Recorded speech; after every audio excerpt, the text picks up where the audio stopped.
Goed, goed plezier joh.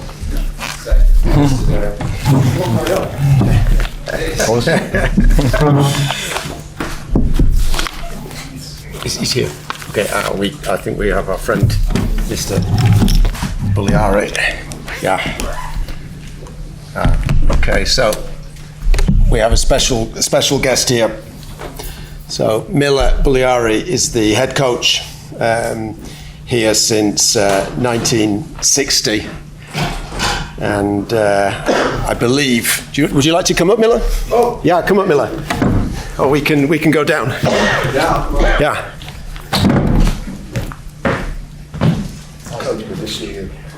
Thank you. So we believe that you are the winningest coach in US high school soccer. Is that correct? No. The oldest coach, I think, in US soccer. over 900 victories in his career. Yeah. And we want to thank you for hosting us here. Yeah, and the manager has a... Oh, this is great. If I can get a picture. Absolutely. Sorry guys, just in there. Just yeah. Thank you so much. Very good. United fan. Yeah. Really nice. Pleasure to meet you. Pleasure to meet you. Thank you so much. All the best. Thank you. Okay. And thank you to Pingree School for hosting.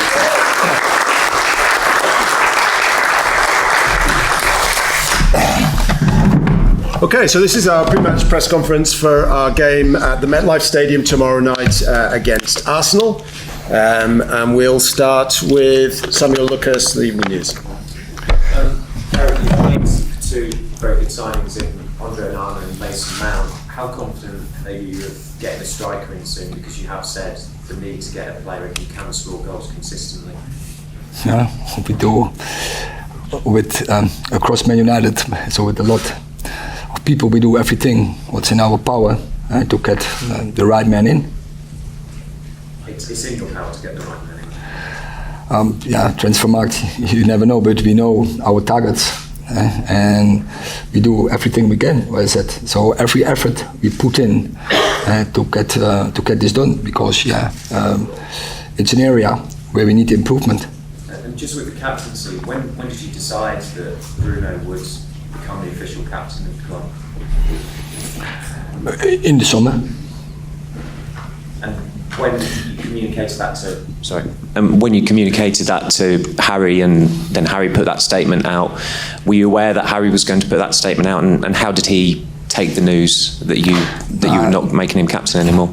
I think, and everyone can understand that is for a player disappointment, but it can also work out very good for the team and for Harry.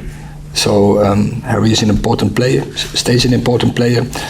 We have 4 centre backs. We need 4 centre backs minimum, maybe even one extra. We have seen last season when you play so many games, and so we are really pleased to have Harry in our squad. Neil. Erik, if you don't get players out, it's going to be difficult to have the funds to get that striker in that you need, isn't it? I mean, that must be key for you, and it's, the clock's ticking down. Yeah, you have to talk. You make the question to the wrong person. Finance is not for me. I know, I'm aware about finance and about FFP rules, etc. But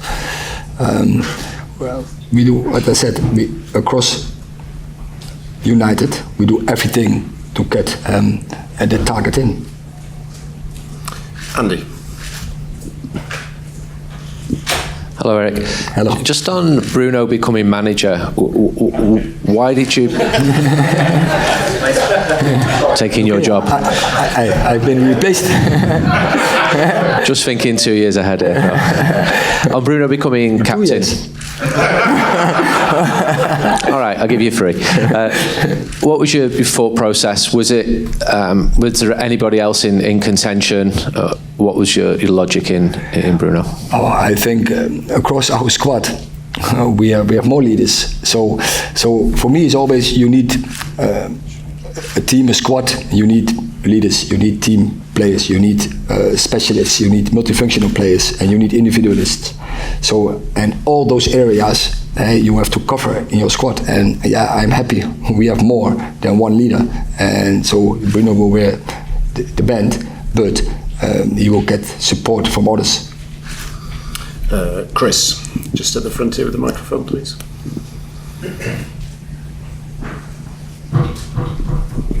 Hi, Erik. When we first spoke to you last year, when you first came into the club, you were very careful to say top 4 was the target for you. You hit that target last season. Is that still your target now, or given what you've achieved so far, can you aim higher next season, do you think? We have to raise the bar, but you can first, by raising the bar, you can not always express that in the clinical result.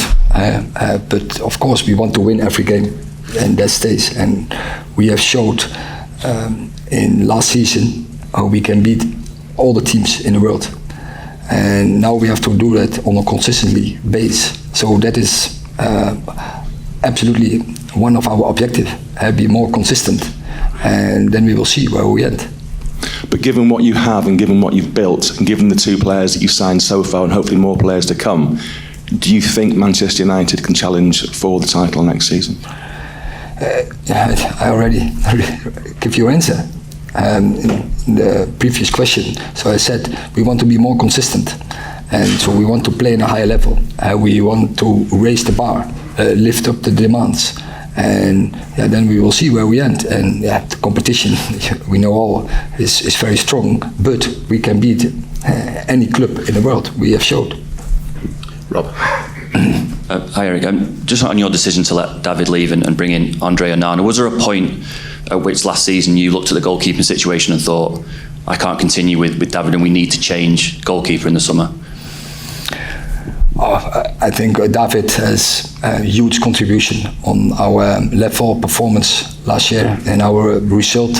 I want to mention all the clean sheets he made, but also there's also always a team performance because we defend with 11, not with only the goalkeeper, but it was absolutely obvious that David plays a big role, had a huge contribution in that. But yeah, there is coming a time for every player that the club is going to make changes, and this was the right moment in our perspective. Was there any regret at all that after 12 years that David didn't get his kind of big farewell possibly at Old Trafford with a lap of honour and stuff, and it was kind of done a bit quieter sort of after the season had finished? Yeah, but he will get that big contribution. He deserves it. If it's up to me, then David, after 545 games, after all his contribution, after all his performance, after such a long period, it's massive what he did. So he is, for the rest of his life, a legend for Manchester United. So we have to say farewell against him, and with all the fans in Old Trafford, absolutely. Melissa. Erik, you've spoken before of Manchester United needing to be more aggressive in their play and also having greater protection. How does Mason Mount and Onana and Onana help you guys achieve that? I think first they are great football players, of course. That's key. But also they are great personalities. They know exactly what they want. They have both the winning attitude, and they can't lose. So they will give their 100% effort to get that done. And both are also really in the team. Let's take some from US media, one there and then one here. Thank you. My name is Derek Owusu, representing Kizito Sports Africa. Coach, you made mention of an era coming to an end last season, and City won treble. Do you still stand by that, an era coming to an end? And may I know the deputies for Bruno Fernandes? Who are the deputies to Bruno Fernandes? Thank you. I don't understand really the question. Deputies to Bruno Fernandes. Is there a vice captain? If there is a deputy, we will see. And I already expressed there are more leaders in the squad, and we go in a natural way, and then we will decide. But as I said, Bruno will not do it on his own. We have strong characters in our team with strong opinions. They will support him, but also express, and we will see who will take the role. And as I asked earlier on, last season you made mention of an era coming to an end, talking about the dominance of City and other clubs. Do you still stand by it that the era is coming to an end? Is it this season, or we should wait for another more season? So I didn't say in particular. So City, I said it across, was Liverpool, was City, and we have seen what can happen. Last season on both sides, one was really top, other was less, but I spoke over a certain period of years, and that's always, eras will always come to an end. Okay, lastly, I'm sorry. Onana is from Cameroon and I'm from Ghana, so we are all neighbors. Africa is really proud of Andre Onana. What quality exactly is he going to bring on board to your team? It's a great personality, but first of all, he is a good goalkeeper, and so he has to make sure that he keep his goal clean in togetherness with the whole team. And because a big part of a keeper is organizing. Hi, Erik, Vincian with Boardroom. So looking ahead to these next 2 weeks, you obviously have very competitive squads and, of course, an upcoming match with Wrexham. But short of just winning and avoiding injuries, how else will you measure a successful string of matches? And are you treating them as they are, in fact, league matches or any other competitive games where you understand that if you lose, you'll have to answer some questions? The last one? How seriously are you treating these next 4 matches to the point where if you do lose, you'll have to answer any serious questions about the team? We don't play friendly games, so it's very serious. And this is the only period in a year we can train. So we have to take this opportunity, and we had on purpose, we choose good opponents. We already had 2. Leeds is always is a rival. Lyon, very strong team from French football, and now we play here really strong teams with Arsenal, Real Madrid, and Dortmund. So also teams across Europe, but also Premier League team. So it's very good to compete with them, because then we can test ourselves, and we know after such games where we are. But also because you get tested, you can work very good on your way of play, and that is the main objective from the pre-season, to get the way of play in, because we want to raise the bar. Thank you. Simon. Hi, Erik. Earlier on, you said that when you spoke to Maguire, you said this could work out better for him. In what way could it work out better for him? Now, because not any more captaincy, so less responsibility in that perspective. But I said we need more than 11 players. We need their competition. So he can fight himself in the team. He can be one of the 11. He has the potential. I said it more often. So it's up to him to get his position, and now he can focus more on his role. But as a centre back, it stays. You have to communicate and you have to organize, because that is one of big area where you have to perform as a centre half, same as a keeper. Organizing, that is prevention, and prevention that you have to come into action. I realise you won't say what you said to him, but what was the kind of general conversation? Was it, if you want to stay, you can, but I understand you might want to go somewhere else? Or did you say, I really want you to stay, you can play a big role here? No, it's about captaincy. And of course, I said to him, you are one of 4, and fight yourself in the team. Adam. Hi Erik. Just on the striker front again, obviously Wout Weghorst has gone back to Burnley. You've got the injury concerns with Anthony Martial. If we did get another forward in, are you still concerned that you may be still short going into this season with Champions League, Premier League, and wanting to compete and close that gap on likes of Manchester City and Arsenal? Yeah, but we proved also last season we can be very successful. Even though we didn't have too many strikers, and we still proved we were successful. So yeah, I expect from the front players more that they have to play on a higher level. I said we have to raise the bar. So yeah, we expect from all the players more. Yeah, so from the front players, but also across the whole team, we expect more goals. Jamie. Hi Erik. Andre Onana, he was sent home from the World Cup, and when you were his coach at Ajax, his time there ended, let's say, sourly. The way he plays is very sort of brave, but does he represent a gamble as a signing due to his sort of, let's say, individual personality? Yeah, he is a personality, yes, but he is absolutely winner, and I have always worked very good with him, and well, we achieved together so much trophies. I play a great football, so and I'm convinced he will do that. But this is a challenge for him because this is a better club, better competition. The demands are higher, the expectations are higher.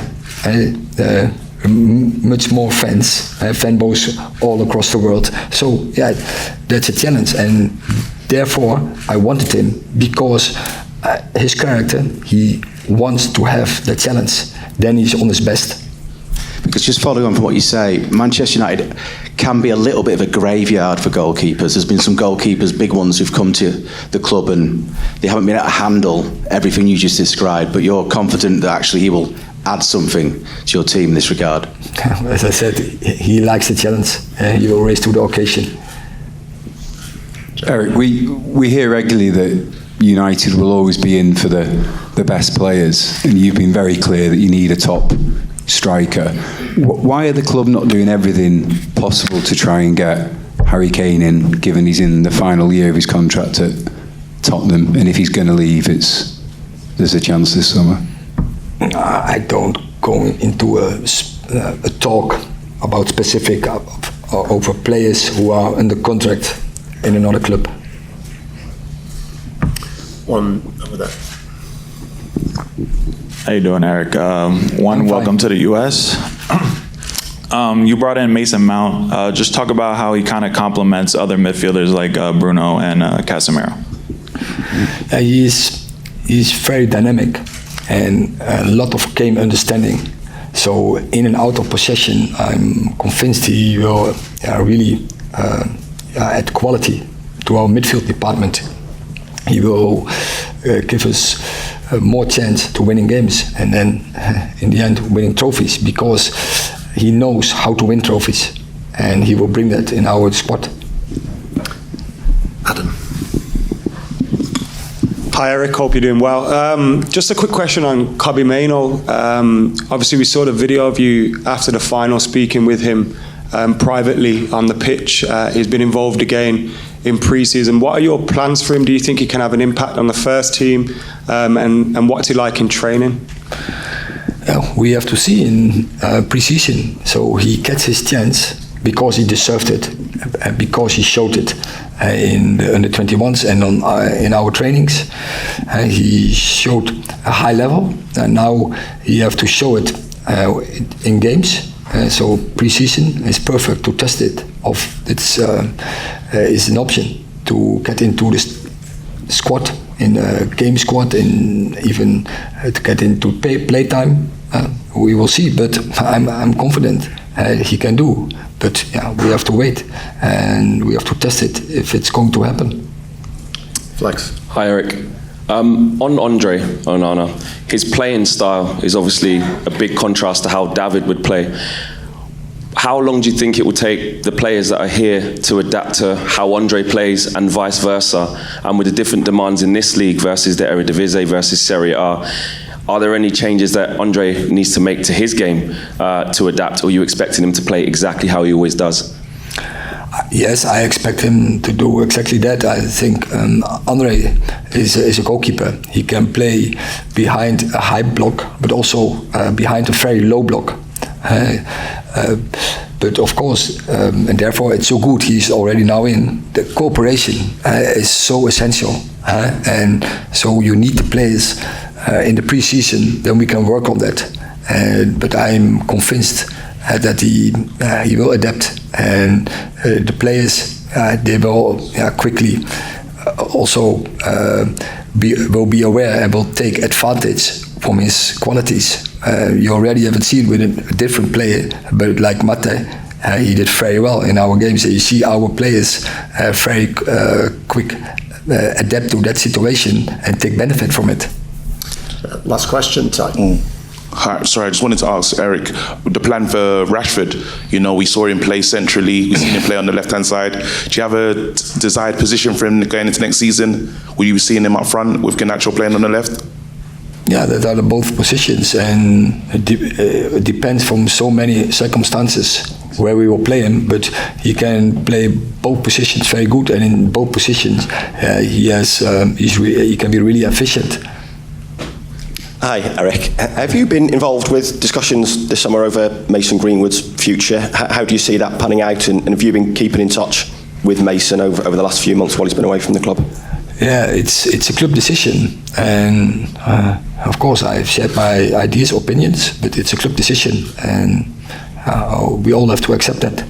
Would you like to keep him? Would you like to keep him? He's obviously a very talented young footballer. So I can't say so much about it, but what I say, I shared my opinion about it. So let's see what's going to happen, what the decision will be. And just one quick one more for me. Do you plan on speaking to the owners while you're over in America? And are you looking for clarity on what the takeover situation might be? It's obviously been 8 months now with the club on the market, and it doesn't really seem to be moving. Do you plan on trying to see the Glazer family while you're over here and get an update on what's going on? But there's also a club decision, and I'm more often in contact with them. And so this is a good opportunity also to share our ideas. We can talk informal, but it's obvious. I can give advice, recommendations, but the decision is on the club. Okay, thank you very much.